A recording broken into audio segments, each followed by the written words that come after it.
Wabarakatuh. Jadi hari ini kami akan membawakan materi tentang public speaking. Sebelumnya saya Faizal Arya Putu Nirmansyah dan teman saya. Muhammad Ihsan Junullah. Oke.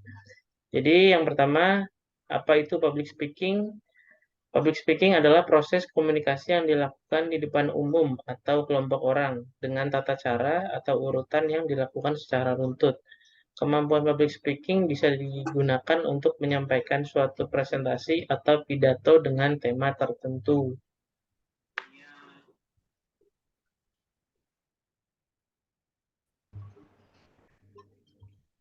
Mode public speaking 1A, impromptu atau ad libitum. B, memoriter atau naskah. D, extempor atau using. Oke, yang pertama ada impromptu atau ad libitum. Metode impromptu merupakan metode yang dilakukan secara spontanitas, yang mana tidak menggunakan persiapan atau pembuatan naskah tertulis terlebih dahulu atau secara langsung, atau berbicara tanpa naskah. Metode impromptu biasanya dilakukan oleh seseorang yang akan tampil secara mendadak. Kelebihan dari metode ini adalah pendapat dan gagasan yang dihasilkan akan datang secara spontan, dapat mengungkapkan perasaan dengan sebenarnya, dan dapat memungkinkan pembicara untuk terus berpikir. Namun kekurangannya dapat menghasilkan kesimpulan yang masih mentah karena adanya keterbatasan pengetahuan pembicara, gagasan yang dihasilkan kurang sistematis, dan menghasilkan penyampaian yang tidak lancar, terutama bagi mereka yang belum berpengalaman berbicara di depan umum.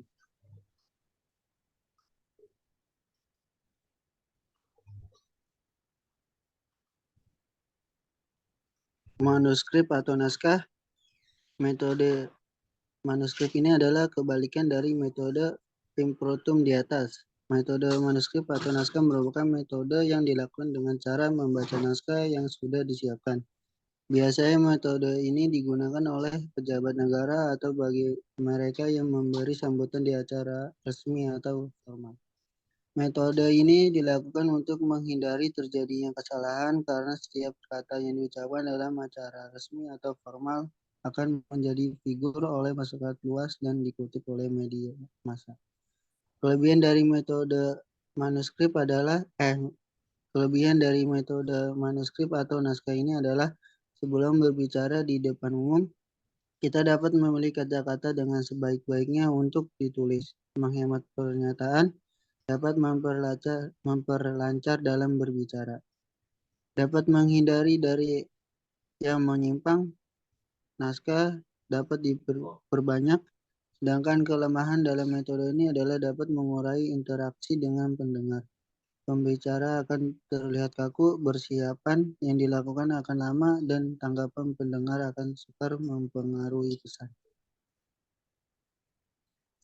Yang ketiga ada memoriter atau hafalan. Memoriter adalah metode yang dilakukan dalam berbicara di depan umum dengan menghafalkan teks atau naskah yang sudah disiapkan. Sehingga pada saat pembicara akan menyampaikan pidatonya, pembicara tidak lagi menggunakan teks atau naskah yang dibuatnya karena keseluruhan isi teks sudah dihafalkan. Dalam metode ini, pembicara dituntut untuk menguasai susunan bahasa, ide, dan gagasan yang ada dalam teks, yang mana metode ini cocok untuk mereka yang memiliki daya ingat tinggi. Selain itu, metode ini juga cocok untuk mereka yang memiliki pembahasan atau topik yang menarik dan sederhana, yang mana waktu yang digunakan untuk menyampaikan topik ini tidak terlalu lama. Tetapi metode memoriter tidak disarankan untuk mereka yang tidak memiliki kapasitas daya ingat yang tinggi, karena jika metode ini dilakukan akan menimbulkan risiko seperti kurang menariknya pembahasan yang disampaikan karena pembicara akan kebingungan dan berfokus dengan kesalahan pembicara sendiri.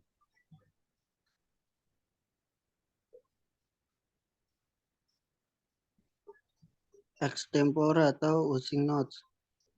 Metode extempore merupakan metode pilihan yang sangat dianjurkan untuk berbicara karena metode ini dilakukan dengan menggunakan teks atau naskah pidato yang hanya berisi outline dan pokok penunjang. Dengan menggunakan outline dan pokok penunjang, keduanya akan menjadi pedoman untuk mengatur gagasan dalam pikiran untuk disampaikan ke publik. Metode ini juga disebut sebagai metode dengan penjabaran kerangka, yang mana merupakan teknik berpidato dengan menjabarkan materi pidato yang terpola secara keseluruhan.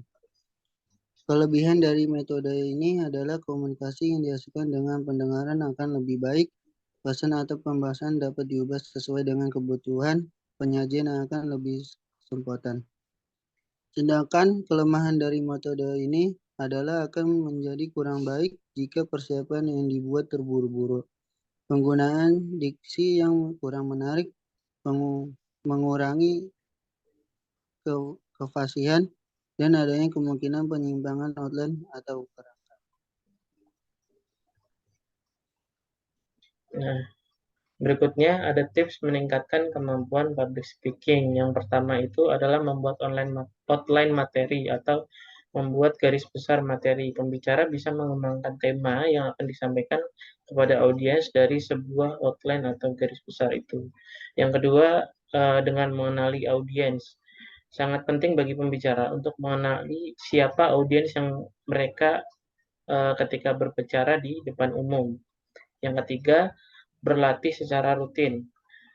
Berlatihlah secara rutin bisa dengan cara berbicara di depan kaca, merekam proses latihan, dan lainnya. Yang keempat, jadilah diri sendiri. Akan lebih menyenangkan ketika menyampaikan materi kepada audiens menggunakan ciri khas atau gaya kalian sendiri.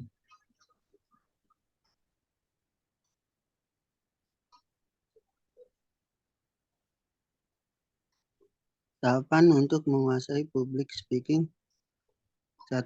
Pengembangan karakter. Cara mengembangkan poin-poin dari materi yang disampaikan. Cara mengatasi ketakutan ketika berbicara di depan umum. 3. Bagaimana berbicara dengan hati. 2. Persiapan materi dengan penguasaan. A. Bagaimana cara menulis materi. B. Bagaimana penyampaian pidato agar mudah dipahami oleh audiens. C. Cara melatih public speaking Anda. Oke, itulah presentasi mengenai public speaking dari saya Faizal Arya Putul Nirmansyah dan teman saya. Muhammad Isnandullah. Untuk itu sekian dan terima kasih. Assalamualaikum warahmatullahi wabarakatuh.